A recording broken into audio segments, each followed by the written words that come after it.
It's Guys Guy Radio. Here's your host, Robert Manni. Welcome to Guys Radio. This is your host, Robert Manni, welcoming you to the show where men and women can be at their best and everyone wins. Guys Radio.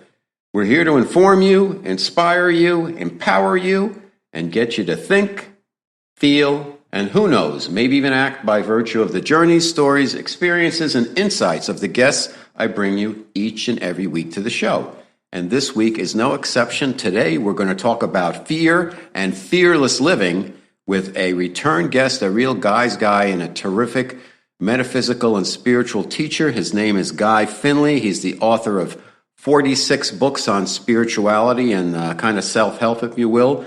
And this book that we're going to talk about today that I wanted to focus on because I think fear has become so prevalent in our culture, on our planet. You can't get away from it. So each of us individually needs to learn how to identify and manage our fears. Otherwise, we're going to get consumed by them, and it's not going to be a very pleasant day-to-day existence. That's just the way it is. Hey, we all have fear. I have fear. Guy Finley has fear. We have to learn how to deal with it because otherwise we're in deep trouble, folks, because people make really bad decisions when they're afraid. You know, the old saying, choose love, not fear. It is so important. And what we do all day, we make choices all day. What we're going to do, what we're going to eat, what we're going to watch.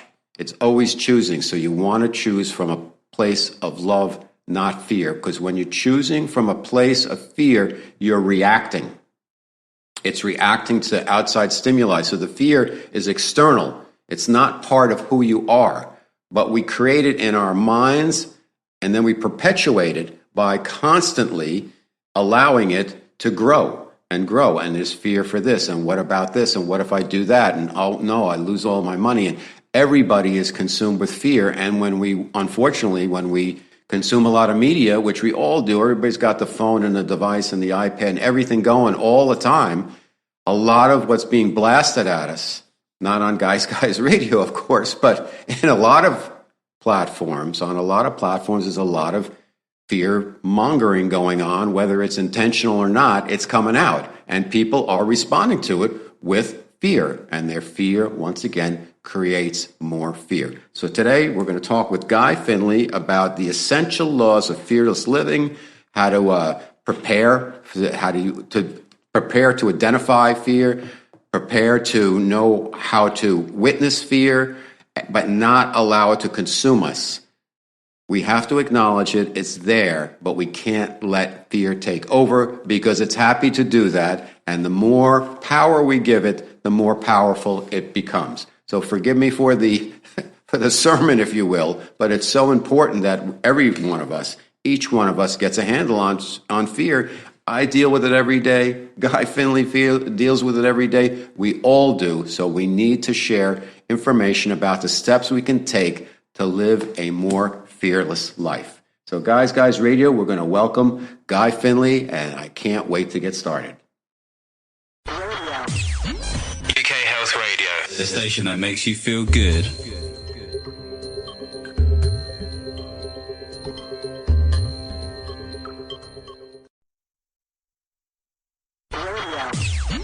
UK Health Radio. The station that makes you feel good.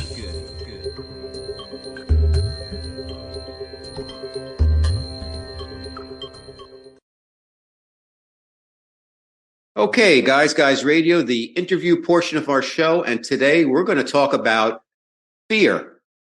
Yeah, that's right, fear, something we all struggle with each and every day, and I have got a return guest. He's an expert in not just fear, but so many different aspects of the human condition. He's my friend Guy Finley, internationally renowned spiritual teacher, best-selling self-help author. He's got over 45 books, founder of the Director of Life of Learning Foundation. And his big book is The Secret of Letting Go. And I wanted to have him back on Guys Radio and focus our conversation today, beginning with fear. Welcome back, Guy Finley. Thanks, Robert. Nice to see you. Nice to hear you again. And before I go forward, because I don't want to forget this at the end, but Guy has got a weekend of wisdom talks in the Pines coming up from the 23rd of June to June 25th. Anything you want to say about that, Guy? No, we'll touch on it at the end.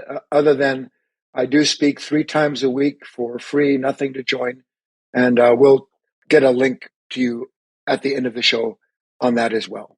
Fantastic. Okay, let's just start out with fear then, because what are the foundations of fear? And does fear have a divine role in our human growth and ascension, or is it just something that's there? Like, what is the role of fear? What's it all about? Well, it obviously is a multi-dimensional character in our consciousness. There is what we would call natural fear. Uh, I live here in the mountains, and every once in a blue moon, I go outside and there's a bear, you know, and and while my wife says that I'm silly because I love all animals and I'm not really afraid of the bear, I have a respect for the bear born out of understanding its capacity to obliviate me.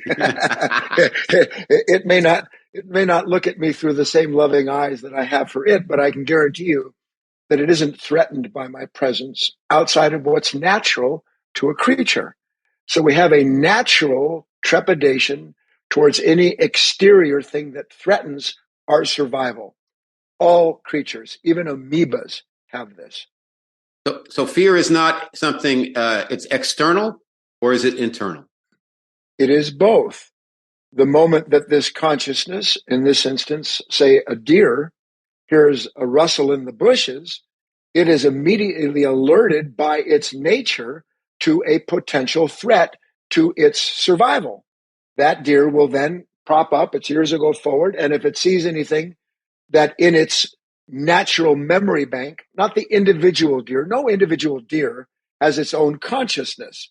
It has experiences that help condition its life, but its consciousness is a group consciousness. And that natural consciousness has a natural fear of predation. It's how this deer actually is strengthened by the fear it has of these creatures because it learns to run. It uses all of its forces to deal with anything that threatens it. So even at that level, fear serves a purpose for the perfection of nature and her creatures. Now, when it comes to you and I, there is no natural good purpose for fear. None. Fear exists as we experience it because we have over time, and not just in our individual experience as a human being, but as a creature that is part of a broader collected consciousness, we have been conditioned to believe that who we are depends upon the conditions that we have created, that we have been brought into.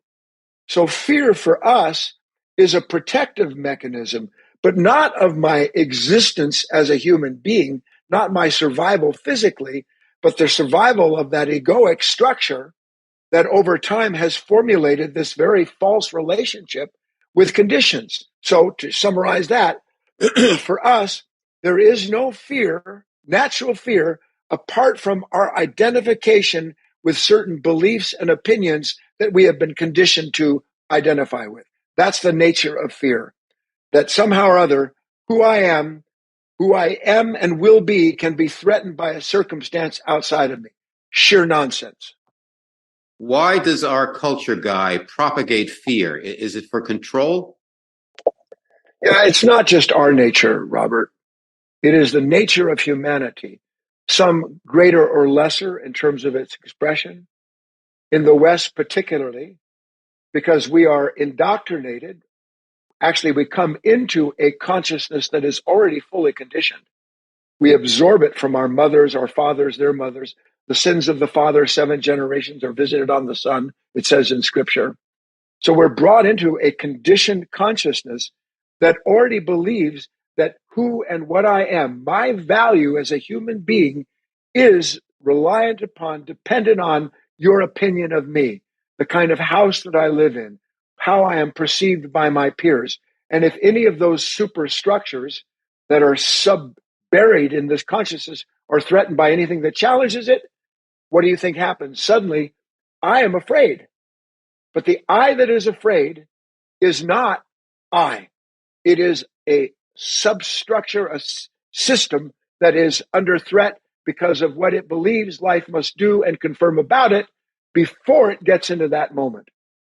It's very important that we have a context for everything we're talking about. For me, the context of this is, what in the name of God, of the divine, of what is holy, am I doing on this planet? What is the purpose of my life?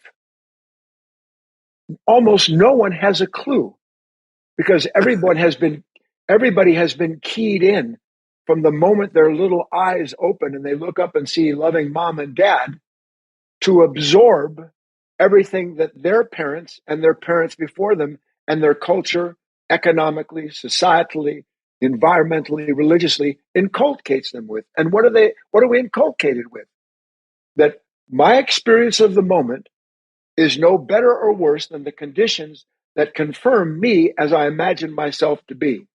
And if the conditions that I am attached to and dependent on for that identity shake, rattle, or roll in the smallest way, then now I need to find a way to control the conditions or the people responsible for them.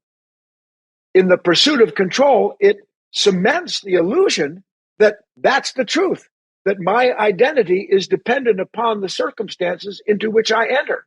Nothing could be further from the truth, but that is what the nature of fear is. It is an identification. You know, the Four Noble Truths.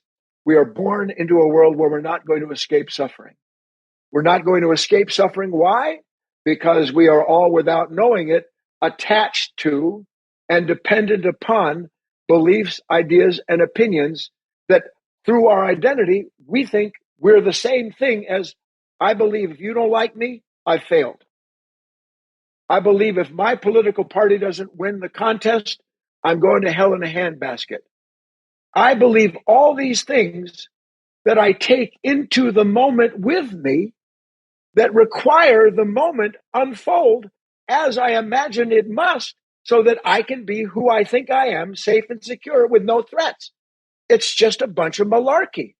There's no reality to it. And yet, to answer the question now more succinctly, I am so dependent upon the sensation of myself as these conditions create it that I think I am the sensation of myself. I think I am the sensation of my experience. That is not what I am. But it takes the longest time to realize that by trying to change the conditions and our experience from it till we finally realize this is a fool's game. I can't change the conditions. I can change my relationship to it. That's where fearlessness starts, recognizing the futility of trying to change or control my environment, and instead understanding I have a wrong relationship with it, predicated on a mistaken understanding of who I am and what the purpose of my existence is. So fear then is an illusion that we continually buy into. So what specifically, give me an example of how people can look at a situation where there normally would be fear, not a fear of fight or flight thing, not like a bear's chasing them, but just day-to-day existence where they're afraid of, let's say they're going to run out of money, financial fear, let's say. What can they do to detach themselves from that fear so they don't succumb to it? And it sounds like the more we identify with it, the more we make it grow, make it worse. Correct. Any fear that you feed is going to consume you in the end, because that's where it starts. We are nurturing an unconscious nature without realizing that our resistance to any condition we're afraid of is secretly supplying that consciousness with a strengthened identity. And the stronger the identity, the stronger the dependency. The stronger the dependency, the more fear. It's a very dark circle. I call it the circle of self that we are in without knowing it. So to answer your question is that we're, by the grace of God, by the grace of what is divine, we are not created to serve fear. And at some point, I'm just working on some notes, even just before we hooked up, you and I, where a person has to actually, listen to this, lose their fascination with fear. How do I lose my fascination? Guy, I'm not fascinated with fear. I hate fear. I don't want it in my life. Let's see if that's true. You be the advocate. Something comes down and suddenly, Robert, you and I both know it, that contraction in the chest. Yep, sure. Based on a sudden resistance to the condition. Did the condition create the resistance, or did I enter into that condition with a demand upon it that when it wasn't met, then I feel like I'm threatened by that circumstance? And the answer is, I am conditioned with certain expectations and demands that every time the moment doesn't match what I see is required for my identity to be sustained and succinct, suddenly I'm full of fear. So lesson A, the fear is not created by the condition. The condition reveals the consciousness in which the fear lives. The fear does not create the condition. The condition acts on behalf of the divine by grace to reveal a consciousness that is attached and identified with these demands so that it can be, that consciousness revealed by the very condition it resists. It's beautiful if one can see it. And insidious. Go ahead, Guy. Well, so now,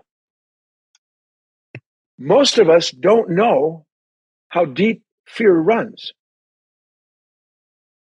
Most of the time, when the phone rings, it's a little bit of a jolt. You look at an email and it's from somebody or something you don't know. You get a letter and the heading is IRS or, whatever it is that sends a chill down your body. Most of us don't know how seized we are all the time. Triggered, right? Yes, triggered. But the important thing is that the condition isn't a gun. The condition requires a corresponding feature in our consciousness to be triggered by it. So when we finally realize, just as an example, you asked for it. I have a meeting.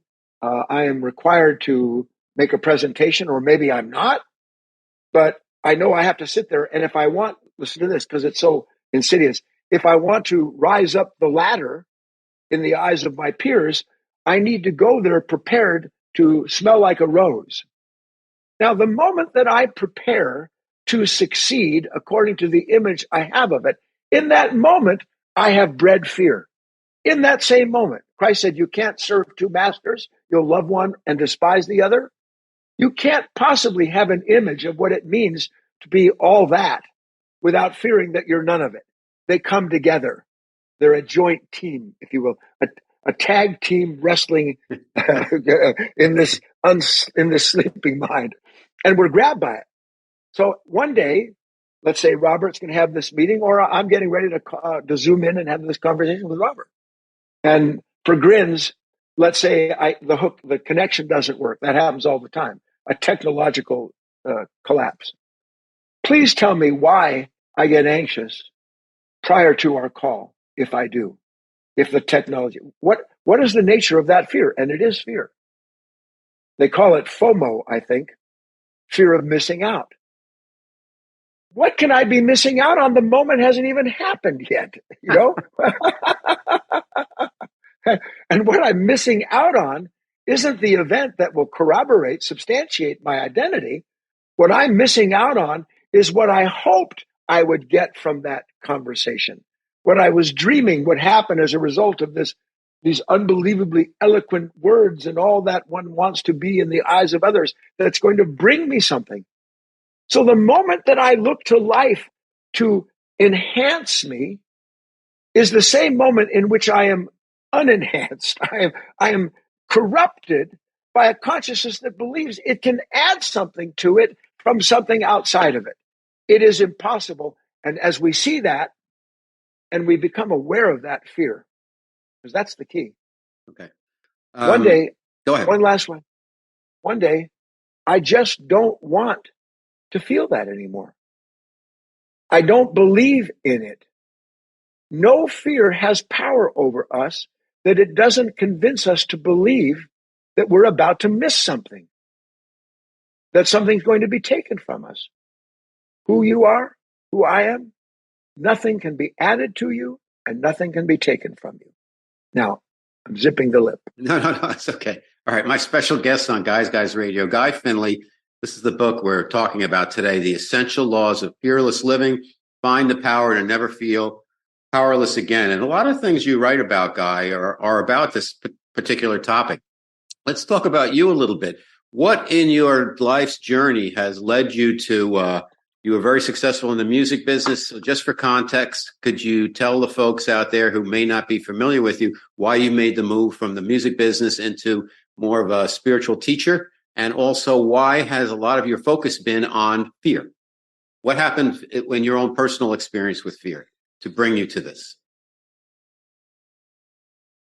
It's hard for us to imagine, but most of us who have any ambition don't recognize that our ambition is not to succeed as imagined, but to somehow escape or change the fear that drives us to want to become something seen as special by others.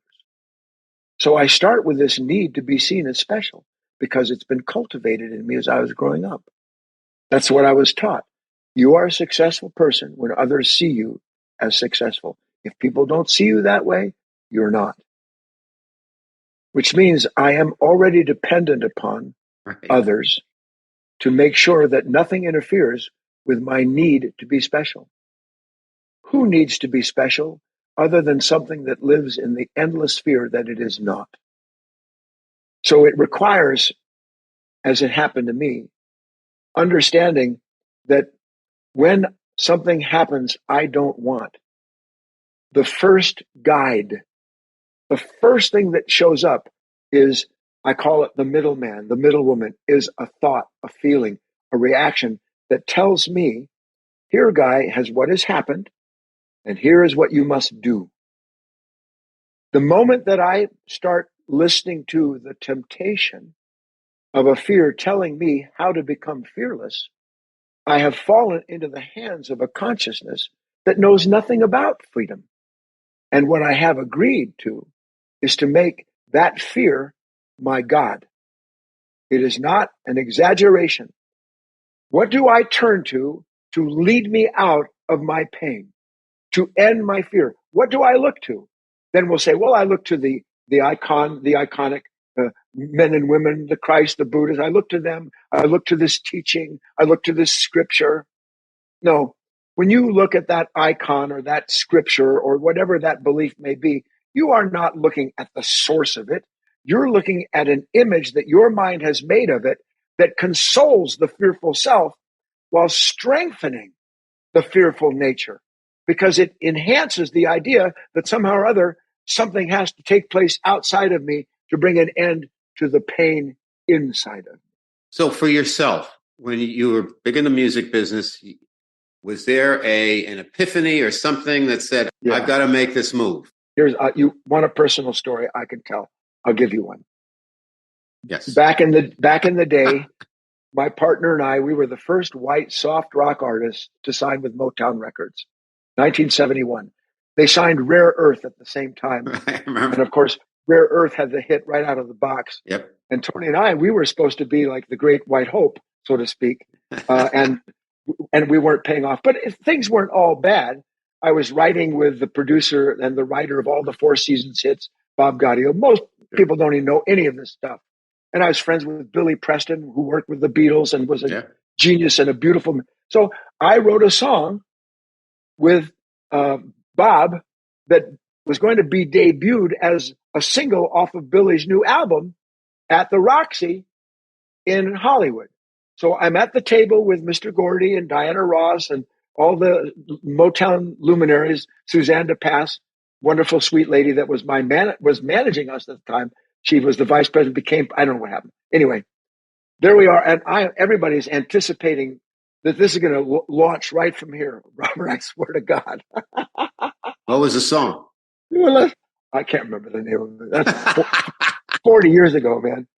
I'm sitting at the table and Billy starts to play, and he sat at a Rhodes piano, electric piano. And there's a microphone that comes up out of the stage so that Billy can sing into that, goes up and down. Oh, he starts singing the song.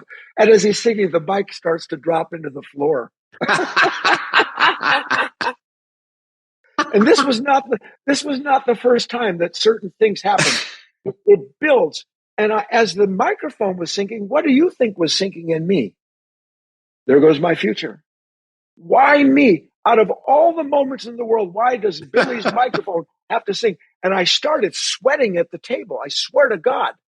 And then I started looking around to see what Mr. Gordy and everybody else was doing, to see if they were casting an ill glance at me. As I sat there, I realized once again, I had been suckered into believing that some event in this world is going to free me of this fear. I didn't sit at that table thinking to myself, I'm hiding a great fear from myself. But the moment the event unfolded the way it did, it was inescapable that my identity was inseparable from that moment. And in that moment, like others like it, I silently vowed, this is the last time I give myself away to anything that promises me the security and the power, all the things that we imagine we must have. And by the way, that was almost the last time, because it wasn't shortly after that I parted ways and began with a much more diligent attitude this work to understand. And the last part of this, because you said what preempted this? I realized I didn't understand my pain. And I realized that everything I was doing in my life was an attempt to mitigate it or somehow gain control over it or win a place in another world where fear couldn't touch me. But any world that fear creates, fear already inhabits. And it doesn't matter where you go outside of yourself seeking to confirm the image of yourself. Fear didn't follow you there. It went with you there because it created that time to come where last you would be whole. Absolutely brilliant. Guy Finley, my special guest on Guys Radio. And you remind me, I say this with affection, like Socrates in terms of how you explain your kind of philosophies and teachings, if you will. So while you were on this journey on your own, Guy, realizing that fear is this illusion that really grabs all of us, because your story is symbolic of most people's stories in a way. The individual... It's our story. It's the collective stories. Our story. You were on a very special path. Did you feel like that you as an individual were selected, if you will? And I don't mean in like I'm special type of way, but I get it. like, wow, I've got to get this. I got to teach people what this is all about, because I'm learning this and we're all living this illusion and we're all being consumed and driven by fear. And on top of it, some forces that are kind of running the show are using it to dial the fear up. And you see it even more and more now. So How was that? What did that feel like when you were on this path? And how did you find kindred spirits who had the same realization and epiphanies as you did, so that you'd be able to propagate your work? It's a great question, Robert. And I would be the consummate liar if I said in those moments, oh, I get it. This lesson is so that I can go forward in time and illuminate others. There was nothing like it. It was the darkest moment of my life, over and over and over again, as it is for everyone when our world collapses as we've imagined it required for us to be. But here's what I did learn. I realized that I did not have what I needed to understand the needs of this fear and how it was to be worked with. So out of that, gradually, because from day one, I mean, when I was 6 years old, honestly, I think I told you the last time we talked, I started writing about spiritual matters. I just was always interested in that. Don't know why, just was. No credit to Guy under any circumstances, just something that happened when I was born. Now, I started to realize that I'm in the dark. I can't get myself out of the dark. I need what? This is such a beautiful story. I need, in quotes, light. So I start to realize, well, wait a minute. I've been giving myself light for all of these years. I've been following faithfully whatever it is that lamp is that I see going before me to make the crooked places straight, but I don't escape the crooked places. Maybe it's not light.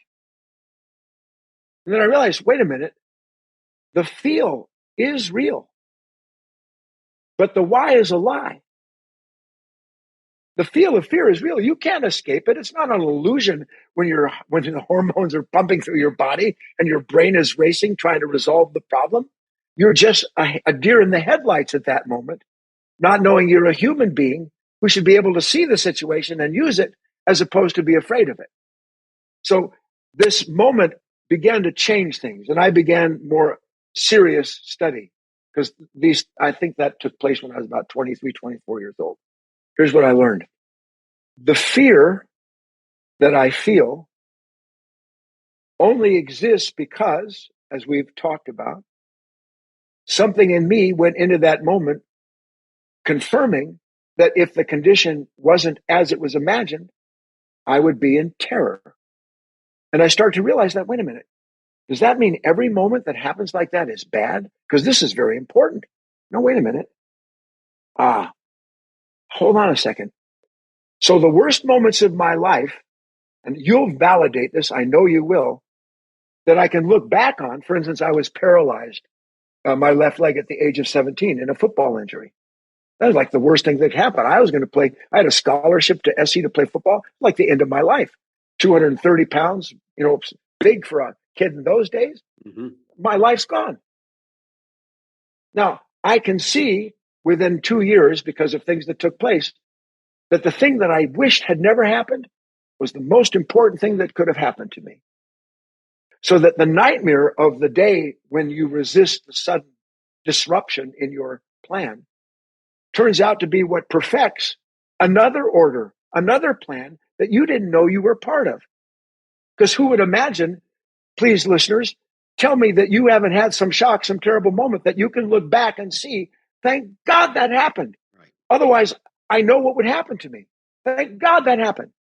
Now, what if, Robert, we're talking about fear, what if I was able, using my mind properly, instead of my mind being used improperly by fear and its projection, what if I could begin to shorten the distance between the darkest moment of my life and the fact that there is a light in the darkness doesn't comprehend. It's Christian scripture. That moment that I don't want is actually there to serve me. This, to me, is the definition of a fearless life, is the growing understanding, the dawning of a new order of light that allows me to see, no matter what the moment is, that it has not come to take something from me, but to give me something that in receiving it allows me to let go of some aspect of my consciousness I didn't even know was there, let alone dominating me. Guy, do you think that we are creating our lives as we go along? Like, I like the Toltec kind of expression about, the greatest piece of art is the life you live. I think that's so spot on. But what is your feeling about, are we creating our lives, or are we just experiencing random events? When these things happen, it's like somebody sideswiped me in San Diego, and it's like, this is terrible. I had to go through the whole insurance dance and finger pointing and all of that, and it came out of it fine. And my takeaway was be even more careful and more defensive driving, because there's some people out there who are reckless.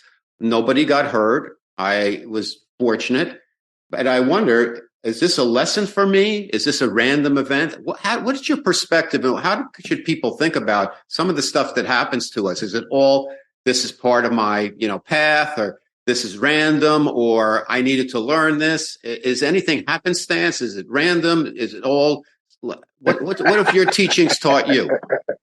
Yes.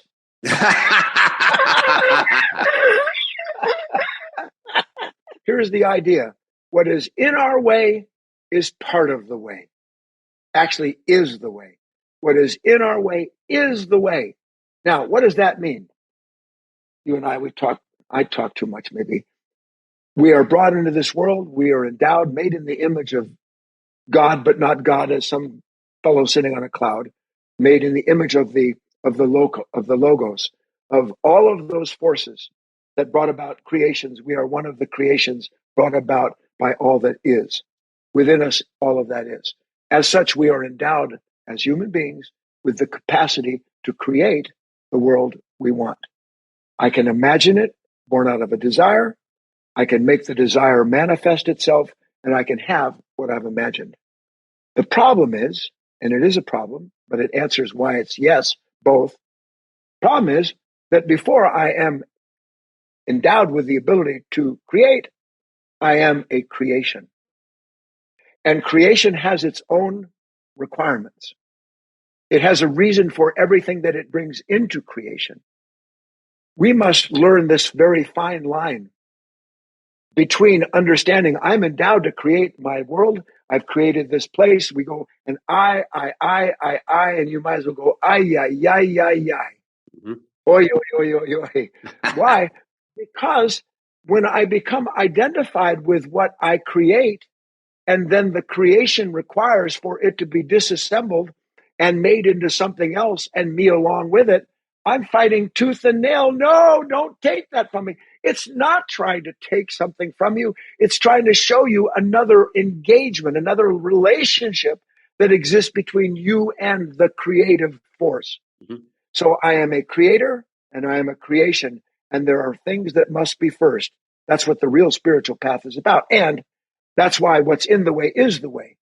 Because everything that's revealed to me that I'm resisting is just trying to show me where it is that I'm living a limited life, believing that who I am somehow depends upon whatever I've imagined would make me whole. So when we're, each of us is on our path, Guy, a fearful situation or something that triggers us comes up, what's the best way to react? You're not suggesting, I know this, that you could just turn fear off. I'm sure you still experience fear. It comes up all the time. It's how we deal with it. So we have to identify it. We have to witness it. We have to witness ourselves witnessing it. And then we have to move forward without fear. So how do we, I think I explained what we need to do, but how do we do that? Yeah. Okay. So easier said than done also, of course. Well, no, but in one respect, yes, and another, no. Oh, got it. Because at a certain point, like, let's say, Robert, you had a best friend, and your best friend, you have brought him into your house endless times. You trust this person implicitly. And then you start noticing, where did that gold coin go I had on that desk of mine? Why is I'm missing one of my silver forks from my set? You start to notice that there's something not quite right in your house. And as you add it all up, you start to realize, well, maybe this friend of mine is taking something from me that I don't know he's doing. Then you find out that not only is your friend taking stuff, but he's doing stuff, ensuring that you get led into conditions that serve his interest and not your own. He sells you downstream in a deal. This is real world stuff. Sure. How long do I remain friends with that person? I think you let them go. Well, first of all, you and I both know, because we're codependent. We've enabled each other. What if I let it? Look, he's stealing with me, but if I let him go, what's going to happen to me? So all of those deals, this endless negotiation goes on. All right. But at some point, it's evident I got to cut him loose. Now, when I cut him loose and I finally say, this is it, does it mean my mind is going to get quiet? Am I suddenly liberated? Or in one respect, is my mind in more turbulence now than it was before? Because I've actually brought an end to something that I've been identified with. So we know there's all these voices. Now, let's call that friend, which it is to us, God help us, fear. I look at fear as a guide, as a power, as something that will protect me. Then one day I realize, sweet God, I have been led by my friend, that which I rely upon to free me, not into freedom, but servitude. As I recognize that, I can begin to participate in this exercise. I call it stop, drop, and endure. Stop, drop, and endure. Stop what? I know I can't look at my finances for the 38th time today. I know I got to stop thinking about that person who betrayed me. I know it. Why? Because I've been doing it and I'm still afraid and angry. So I must bring an end to what I am aware of as having no end to it as long as I feed it. That's stop. One day, and I'm not exaggerating, one day you might put duct tape over your mouth, you might bind your hands, you might do something dramatic so that you're aware of this compulsory, addicted consciousness to protecting itself. Stop. Now, we come to a stop. Nope, don't call me. Don't ring me up. Don't invite me. Nope. But because I say stop, does it stop? Right. No, no.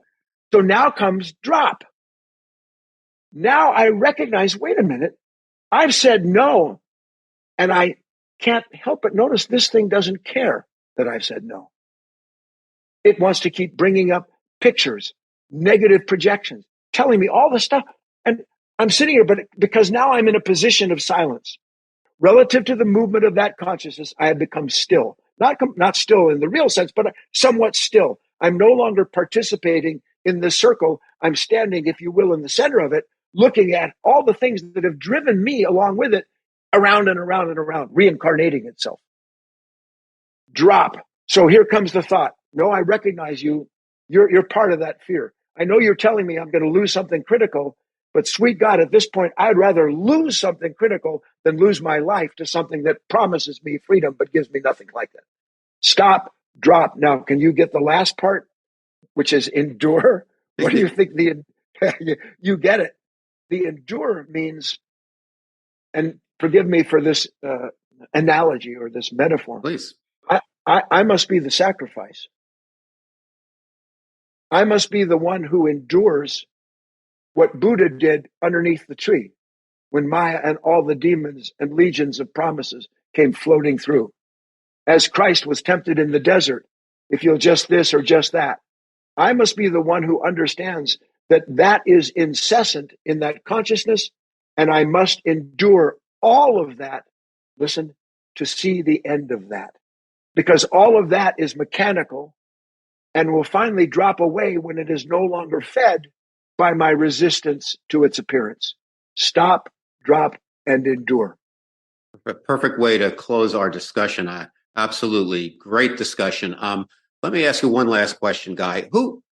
Now that you've gone through the many years and decades of doing your work, and you're still as you continue to do, where do you get your learning now, and how would you categorize kind of what you stand for? What is the Guy Finley School of Spirituality, if you will? And how do who do you identify with, if any, or like, are you a standalone type of philosopher? Who is Guy Finley now, and where is he going? First, I would again would be a consummate liar if I said that I wasn't endlessly thirsty for the expansion of the field in which I now live. And everything that I teach is not a fabric of imagination or a reconstruction of some other teaching. It is a direct teaching.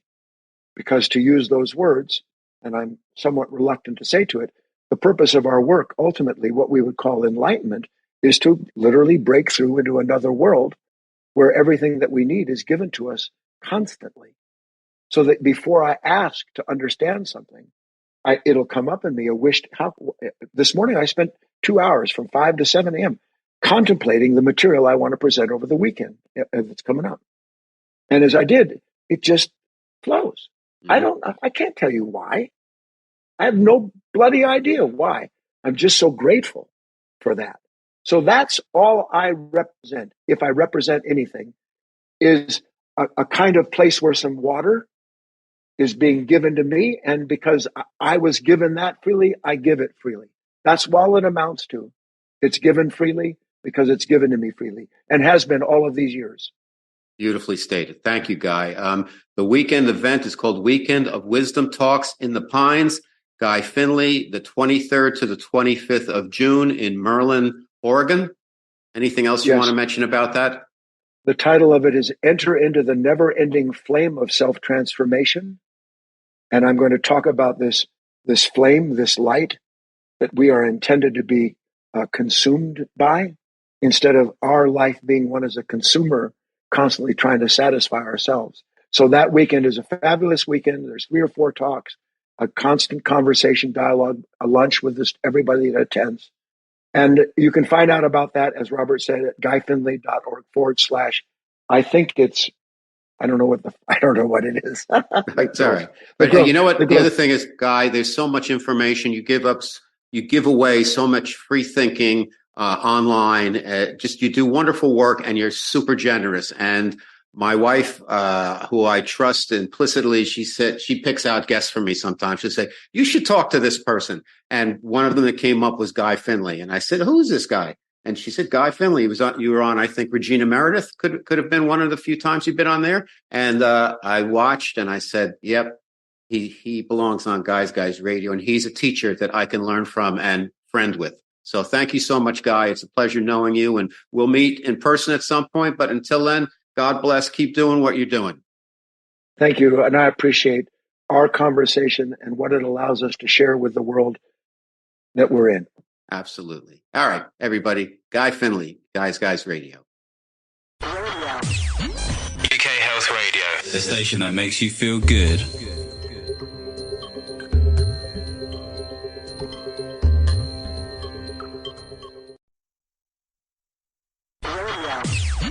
UK Health Radio, the station that makes you feel good.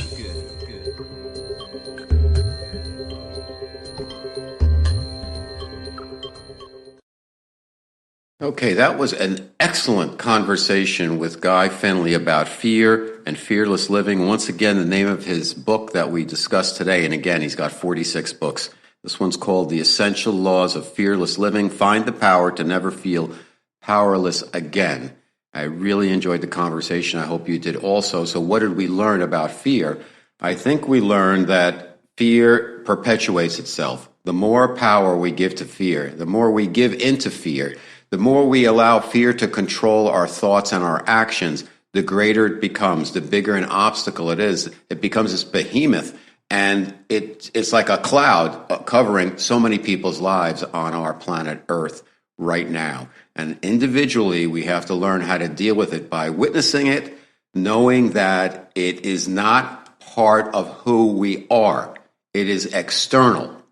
And when we start identifying it as such, instead of saying the fear is something that's real, it's not. It's in your head. And the more we can push it out and say, I understand the feeling I have. I understand I may feel afraid of something, but I'm not going to let that get in the way. I'm going to work through it. I'm going to identify it. I'm going to work through it. I'm going to go forward, and I am not going to allow fear to control my thinking, control my heart, control my actions. There's so much more to it, folks, but I think those are the basics that we can't allow fear to take over. And the first thing we need to do is stop, identify it, witness it, and work through it. Just keep going. Because if you give into fear, it'll just keep growing and growing and growing, and that's not a good thing. And it's happening so much in our world today, and it's up to each and every one of us to get a handle on fear and live our lives the joyous way it was meant to be. Our podcast, Guys Radio, drops every Thursday worldwide. We're downloaded in over 100 countries. Same thing with the YouTube and the Rumble. They both post at some point every Thursday. And we're on UK Health Radio, the world's largest talk health network in the world. It's a digital radio station, and we're a featured presenter there, and we're on 4 times every weekend.